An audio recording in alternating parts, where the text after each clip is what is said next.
মানবিক বাংলাদেশ গঠনে 18 কোটি মানুষের আশা আকাঙ্ক্ষার প্রতীক জননেতা ডাক্তার শফিকুর রহমান এই বৈঠকে পুনরাবৃত্তি বক্তব্য রাখছেন। সম্মানিত আমির জামাত,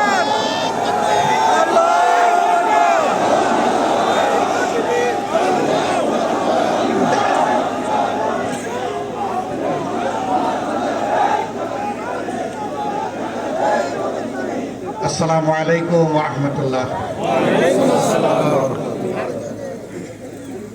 বিজয় দিবসের উপলক্ষে আমি আমার অন্তরের অন্তঃস্থল থেকে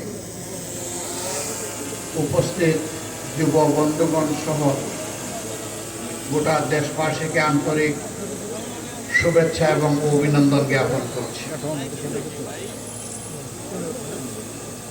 প্রিয় দেশবাসী, বাংলাদেশ মহান আল্লাহ তাআলার দান, আমাদের প্রিয় জন্মভূমি।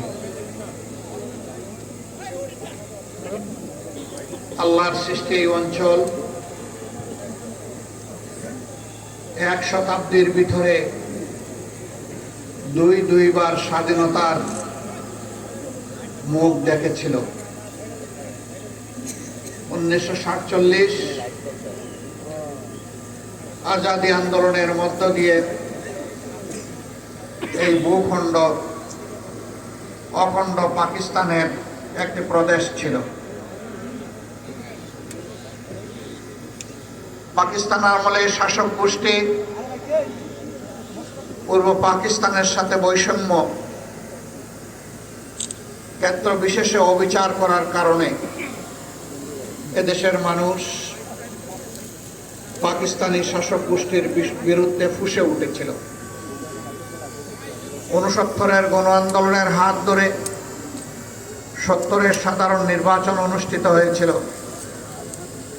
এই নির্বাচনের পর পাকিস্তানি শাসক গোষ্ঠীর একগুঁয়েমির কারণে নির্বাচিত দল এবং জনপ্রতিনিধিরা জনগণের ভোটের ম্যান্ডেটে যারা নির্বাচিত হয়েছিলেন তারা তাদের রাজনৈতিক অধিকার পাননি। সেদিন জনগণের ভোটের প্রতি সম্মান দেখাতে ব্যর্থ হওয়ার কারণে একটি যুদ্ধ অনিবার্য হয়ে উঠেছিল। এদেশের ছাত্র, শ্রমিক, কৃষক জনতা এক কাতারে সামিল হয়ে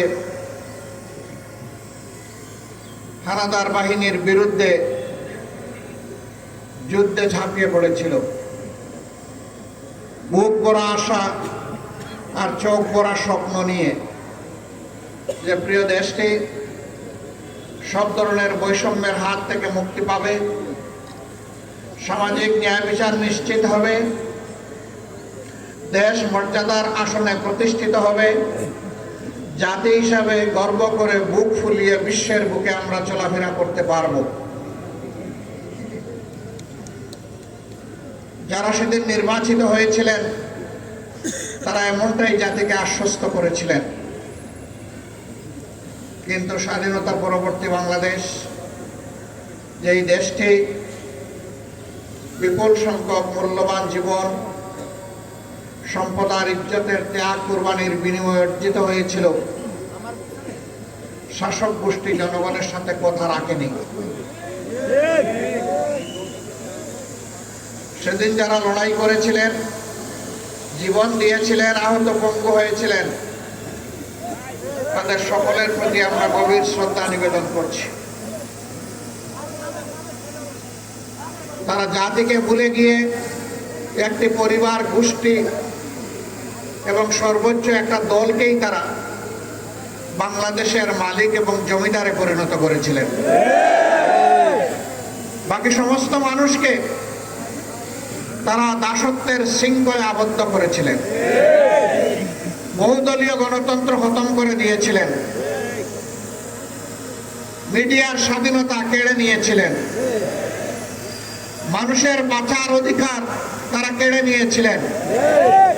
ভোটের অধিকারও তারা কেড়ে নিয়েছিলেন। এক কথায় নগর জীবনে, জনজীবনে মানুষ হিসেবে মানুষের যে সমস্ত মৌলিক মানবিক অধিকার আছে সবগুলা সেদিন দলিত মথিত হয়েছিল।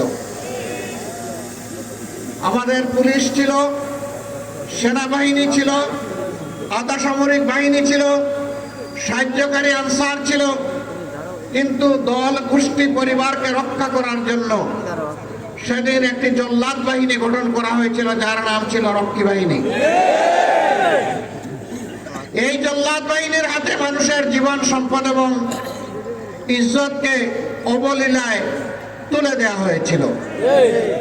যখন যাকে ইচ্ছা তাকে খুন করা হয়েছে, এ মানুষগুলার সামান্যতম বিচার পাওয়ার কোনো অধিকার সেদিন ছিল না। মা বোনদের ইজ্জত লুণ্ঠন করা হয়েছে। সম্ভ্রমশীল পরিবারের লোকেরা তাদের মেয়েদেরকে শিক্ষা প্রতিষ্ঠানে পাঠানো বন্ধ করে দিয়েছিল। ঘর থেকে মা বোনরা বের হতে চাইতেন না, এরকম একটা বিভীষিকাময় অবস্থা তৈরি করা হয়েছিল। মন্ত্রী, প্রধানমন্ত্রীর ছেলেরা ব্যাংক ডাকাতিতে লিপ্ত হয়েছিল। বাংলাদেশের জনগণের জন্য বিশ্ব থেকে এই বিধ্বস্ত অবস্থায়, যুদ্ধ বিধ্বস্ত একটি দেশের জন্য যে সমস্ত রিলিফ সামগ্রী এসেছিল তা বাংলাদেশে আসার আগেই বিদেশের মাটিতে বিক্রি হয়ে গিয়েছিল।